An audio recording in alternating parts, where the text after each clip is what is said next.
In the legal world, there is a combination of forces that feed a corrupt and suffocating legal system for attorneys. Law schools, law professionals, judges, and even the firms themselves for whom you work create a system, a matrix, if you will, that is nothing like what you thought when you passed the bar exam. The purpose of this podcast is to help you escape this legal matrix, leading you out of the proverbial desert to be free of the bondage of the matrix. Hosted by Bryce D. Nyer, attorney at law with over 30 years experience in the trenches of civil and criminal litigation at the state, federal, and international levels. He's a highly accomplished and resourceful legal professional, a true master of his craft, and he's here to help you get your life back. Here's your host, Bryce D. Nyer. All right. Let's get another session and conversation with yours truly, Bryce D. Nyer, coming at you from Fayetteville, North Carolina, home to Fort Bragg. They now call it Fort Liberty, but I never will. It's always Fort Bragg to me. It's another episode of Escaping the Legal Matrix, a lawyer's exodus from hell itself. So, what are we going to talk about today? We're going to talk about passion. Yes, passion. So on one of our other episodes, we discussed about fulfillment. What fulfills you? Instead of it being a better question, it was the best question. And all of your domains of body, being, balance, and business, and the fifth domain being fulfillment. And we had that lengthy discussion because a man or woman thinks that they are okay when they're not okay. And what it really comes down to is they are not fulfilled. So in order to be fulfilled, what fuels that? What makes you fulfilled? Did you ask yourself that question when I told you to? Because I gave you homework and I did it. And so after that, I began to think, something has to fuel fulfillment. And I kept thinking about it, and I kept thinking about it, and I kept thinking about it, and I kept thinking about it. I'm like, what is it that is the catalyst? What is the engine to fulfillment? And the more I thought about it, the more I said to myself, it's passion. So let's have that talk about passion. What is passion to you? Some people usually, most of the time when I talk to them, when they talk about passion, they're like, hey, man, I kissed this girl, I kissed this guy. God, it was such a passionate kiss. Okay, it's a passionate kiss for a moment or a few moments, but does it fulfill you? Or does it just simply satisfy a physical need? Or maybe an emotional need for the moment? It's just like, having sex. Okay, you can have the best sex in your life for, however long, and maybe that fills a physical need or a desire or a want, but is it fulfilling? Because you can spend the hottest passionate hour with somebody out of 24 hours, and the other 23 hours, seriously, just want to throw yourself in front of a flock of Canadian geese, okay? And it's just pure hell. So when we're talking about all this about being fulfilled, fulfillment is really what gives you your sole purpose in life. You have to have a purpose in this life. Some people are still today, lawyers are not sure what their purpose is in the legal profession because the legal matrix leads you down this road to thinking you have a purpose, and basically you're just contained in a box, the legal matrix box. And that happens in a lot of professions. But passion is, what is that passion? What is it? So let me give you a few examples of when I had passion in my life. So when I was in high school, and actually started a little bit before that, I was about 8 years old, and I was going through the encyclopedia. And I came to the section in the W's of, West Point. And I'm like, what is West Point? And I just kept reading the article. And little did I know that my dad's brother had gone to West Point. I didn't know that until my mother told me. And I just kept looking at the picture of the cadets in their uniforms. And from that moment on, I was just kind of in passion with this thought about, attending the United States Military Academy at West Point. And I just was. I had this passion. And I kept working toward that. And ultimately, my junior and senior year in high school, taking the SATs, going through the rigmarole, the applications. And I got nominations, but I didn't get the appointment my senior year. And so I reapplied my freshman year of college when I was at Stetson University. And by that time, I joined ROTC.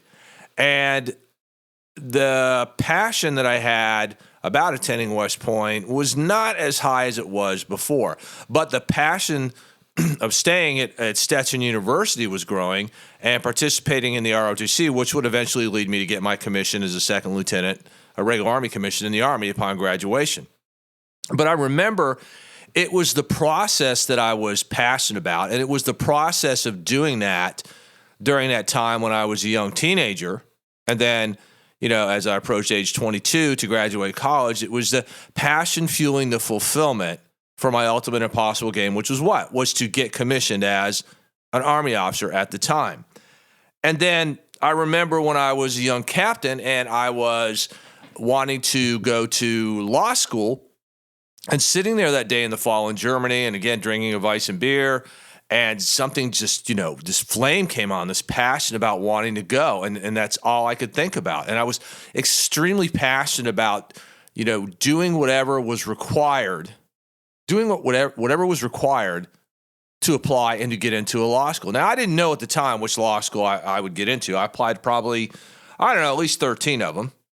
But the process was fulfilling because I was passionate about this deep, deep desire to go and to ultimately become a lawyer.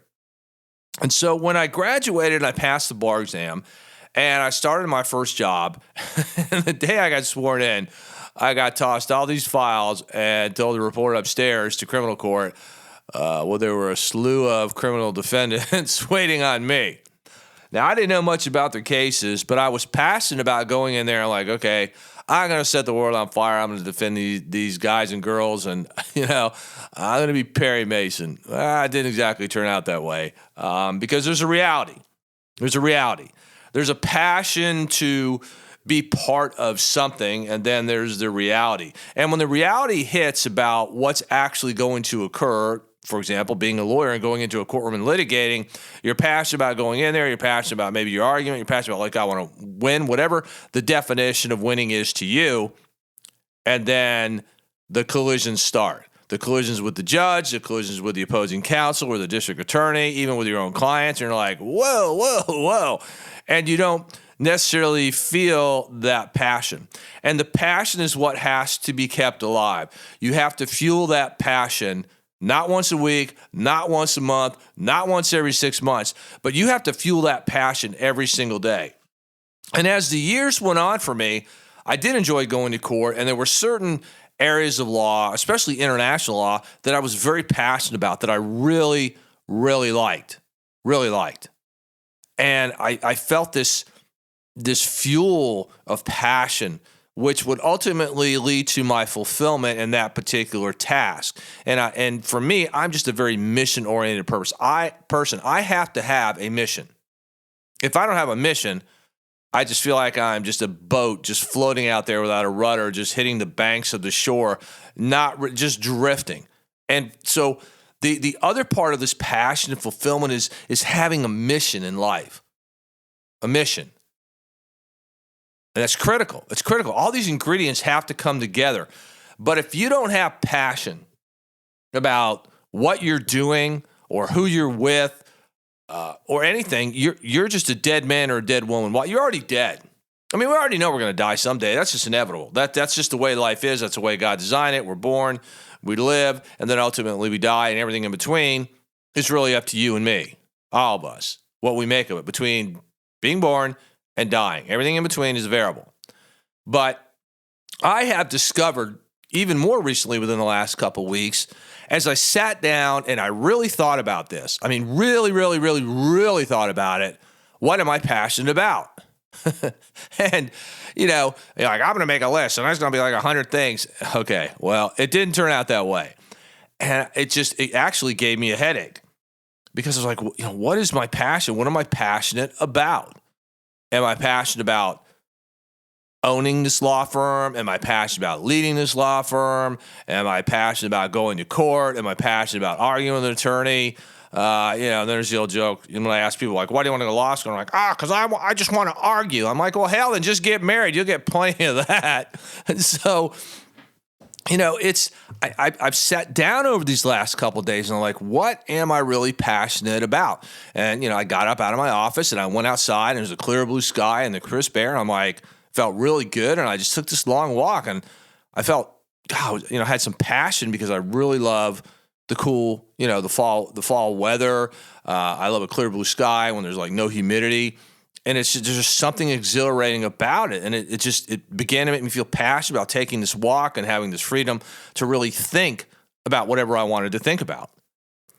And I sat there and I'm like, gosh, and as I sat and just like I described to you about when I was like applying to colleges in West Point, when I was in high school and when I decided to go to law school, this passion.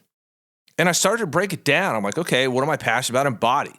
What am I passionate about in being? What am I passionate about in balance? What am I passionate about in business? And then I said, well, is there a difference between a desire, a want, and passion? And there is. For example, let's talk about when you all are in relationships and you're just really enamored by a particular person. You're like, I'm passionate about them. Well, maybe you're just obsessed with them. Because remember, you may want them, but you don't need them. You may want it, but you don't need it. So passion is something that you have to want every day. It's something that you have to feed every day. And if you've got to have passion in order to really rise to the top in any profession, whether it's a legal profession, whether it's accounting, whether it's dentistry, whether it's writing a novel, whether you're in the entertainment industry, you have to be passionate. And for many years in my life, I just lost the passion. I just felt like a robot in this legal matrix. I'm like, okay, it's another deadline, draft another lawsuit, or draft an answer to a lawsuit, or prepare for trial, or blah, blah, blah, blah, blah, blah, blah. See the client, talk to the client, prayer, blah, blah, blah. And pretty soon, I just felt like this hamster in a cage on a wheel and just spinning and realizing, okay, I just spent the last 8 hours on this wheel and I ended up in the same place I started because it was just a task and a thing to do. And there's a difference between having things to do and being passionate in order to have a mission and to be fulfilled. And it's something that you young law students, you young lawyers, you have to really sit down and take a deep look at you. I mean, just really take a deep look and ask yourself, what am I passionate about? I mean, I've talked to so many law students over my life. I mean, even when I was in law school, and I would listen to people that say like why they're there. And it's just the most lame-ass statements I ever heard in my life. I mean, some of them just really didn't know why they were there. They were just there because they had nothing better to do. It's like, well, I'm 26, and, I've been in the fraternity house, since I was 18 or 19, and it was time for me to go. I mean, oh, okay. Or you were a basement dweller in mommy's house, and it's time to move out and find something to do, and you can't find a job because you're not passionate about anything, so you'll just go for another 3 years of academia. And I look across the legal profession, and honestly, and I deal with a lot of lawyers over the years, and even now, and I have yet, right now, in talking to my colleagues or emailing with them, find anybody that's really passionate about the law at all. I don't think anybody in the legal profession, I just don't think they know what passion is anymore. And you want to know why? It's because the legal matrix. Again, this legal matrix is a beast. It's an animal. It's like organized crime itself. Remember, it just sucks you in. It just pulls you in from the minute you think about, I want to go to law school, and then you have this passion to go. Okay, that's cool. That's fine. And you do your application process, and you feel really great when you get the feedback and the letters like, yeah, you're accepted. Okay, I must have some value. Somebody sees something in me. and you're passionate.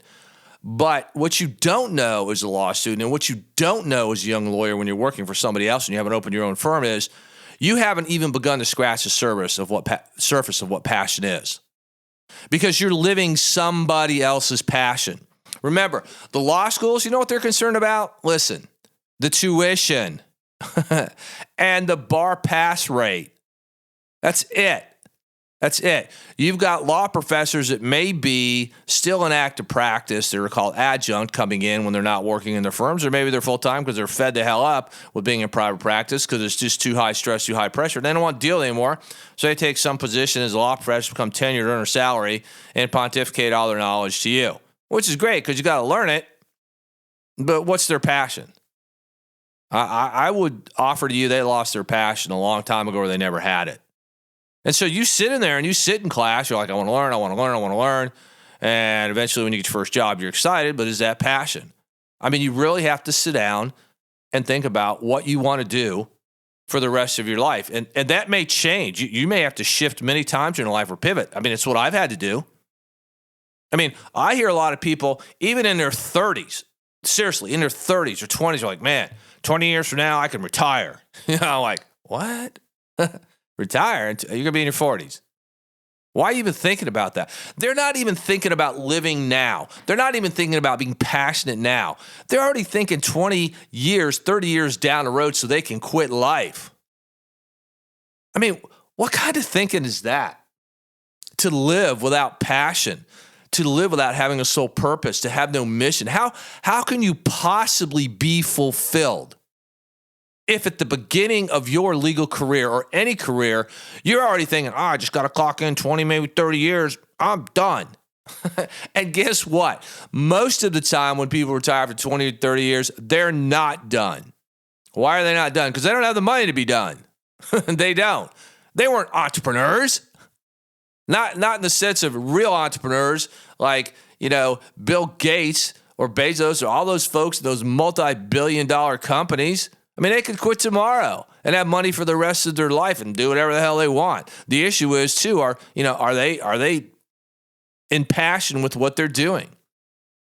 And I also asked this question to some of my friends in an organization I belong to. I said, hey, if you only had 30 days to live, would you still do what you're doing right now today? Would you still do it? Because there's a true test of passion. What's your passion then? Doctor comes in and says, look, you got pancreatic cancer. You're at stage 4. It's all over your body. It's metastasized everywhere. Dude, you've got, honestly, I would normally say 3 to 6 months. You don't even have that. You've got 30 days. You need to make arrangements. What would you do? Would you come back to work? Would you rush off to court? Would you be excited about taking the next case? What would your passion be then? What would it be? Now, if you were to answer that question, say, well, you know what? I love what I'm doing, and I'm going to live every day to the last breath because I love what I do and I'm passionate about this. I am in such deep like, not love, but deep like with what I do, that if it's the last thing I do on this planet, I'm okay with it. There's some passion there. Now, conversely, you could say, here's a test, and I'm going to fail that test because I'm not passionate about spending the next 30 days in the courtroom or listening to more clients, and maybe your passion is seeing everybody you can see before you check out of the world, assuming you have the energy and the strength to do it. Because everybody's days are numbered. Everybody. I don't care what people say. I believe in reincarnation. I'm going to come back. Oh, yeah, maybe you'll come back as a chicken and end up at Chick-fil-A on the grill. Okay? I mean, we're all going to die. We just don't know the minute or the hour or the day or the year. None of us know. God knows, but we don't know. And so for me, when I was thinking about passion, I'm like, okay, I've got to dial this in. I've got to really nail this down about what am I passionate about. Because everything else doesn't really matter. It doesn't matter. Because if you don't have any passion, there's going to be no fuel to get you to fulfillment. And you're not going to have a sole purpose, and you're not going to have a mission. Everybody in life needs a mission. Everybody does. People say, I don't need a mission. I'll just lay around. Okay, well, then that's your mission. Your mission is to lay around on the street and do nothing. But at least you have a mission. Everybody's got a mission. Whether it's fulfilling or not, that's up to each individual. But this thing about passion, again, a lot of people equate it with sex and, and being with somebody else and, it's a passionate kiss. We're in a passionate relationship.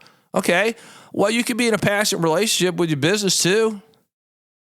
You can.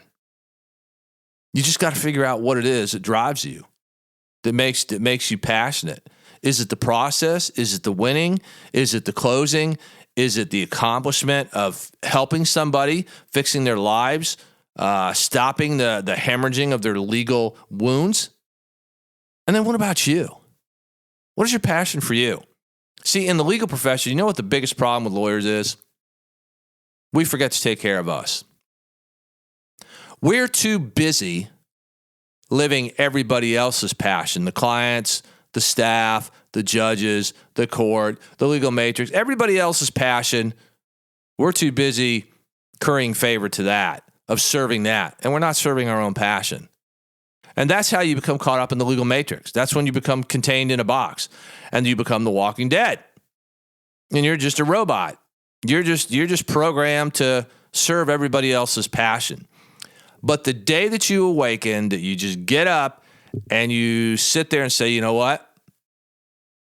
I do have passion about this or that or this, whatever it is, and I'm going to pursue it, then that becomes your mission.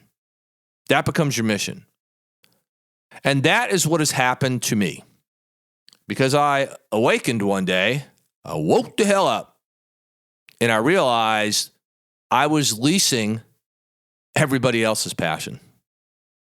Yeah, I was leasing it. Not mine, but theirs. I was just along for the ride, but it wasn't my passion.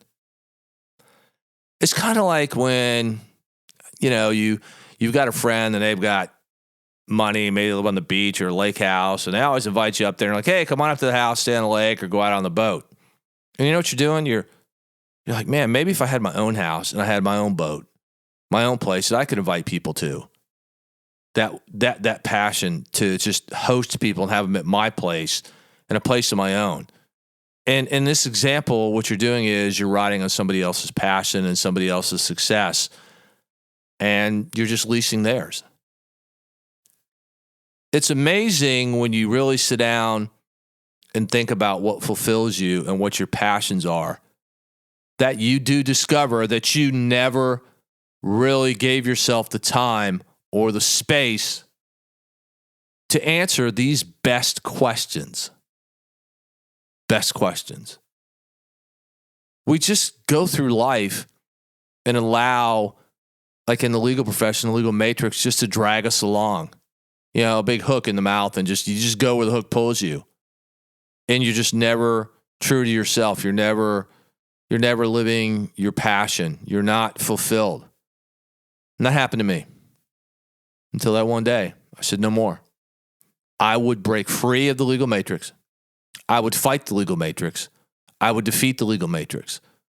And I will work from the inside in, going out to change the whole legal profession, to awaken law students and young lawyers, or lawyers really of any age, because it's never too late to get passion. It's never too late to find fulfillment. It's never too late to have a mission and a sole purpose.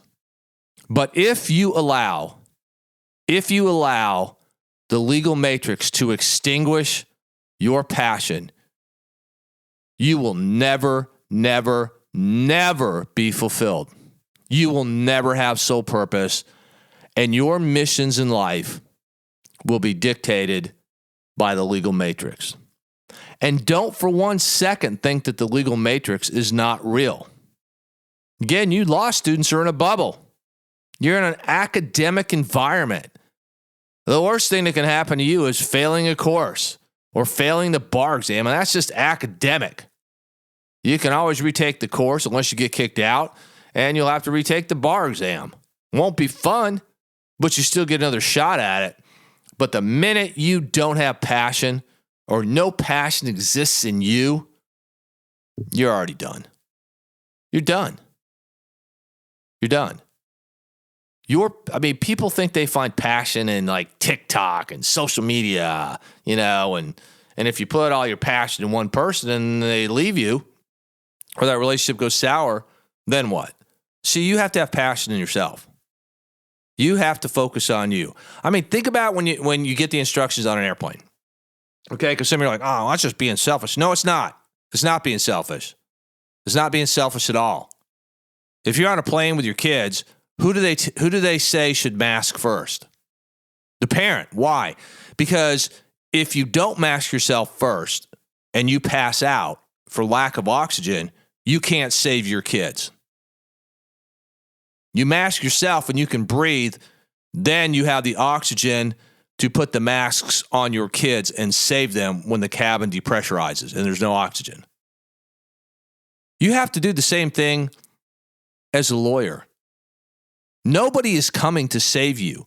You have to save yourself, and you do that by realizing what are you passionate about? What fulfills you? What is your mission? What is your sole purpose? And you have to focus on these 5 domains of body, being, balance, business, and fulfillment. And fulfillment can only be fueled by the passion that you have inside for the mission of your sole purpose. And if you don't define that, if you don't know what that is, you will just go along for days and weeks and months that will turn into years. And you'll look in that mirror one day and you're like, oh, what the hell have I done? And I don't even recognize that person anymore. I want you to think about sometime in your life when you were so passionate about something that because of that passion, it fueled you to take the actions and the bold moves that moved the needle for you in a direction that was your mission and your sole purpose. And how did you feel? How did you feel? Versus having no passion, no fulfillment, and I don't know what the hell I want to do or where the hell I want to go. That is just no way to live. This is no way to live. None. It's not a way to live. If you want to truly live, you have to have passion. You do.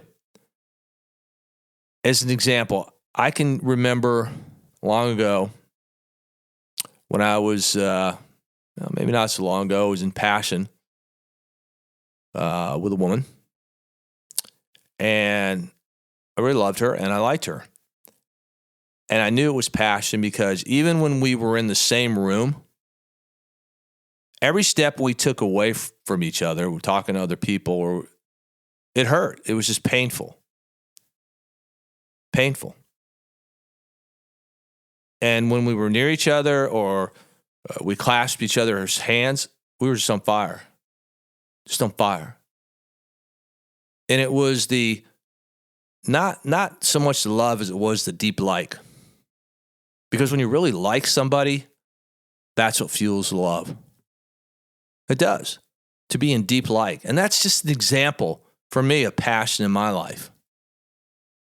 Or again, when I initially applied to law school, or when I love international law, when I do my international law cases, there's something passionate about it that ignites in me to be able to meet people from other countries and look at other laws and other cultures and things of that nature. I'm very passionate about it because it fulfills me. Some of the other stuff in the legal profession, it does not fulfill me. I'm not passionate about it.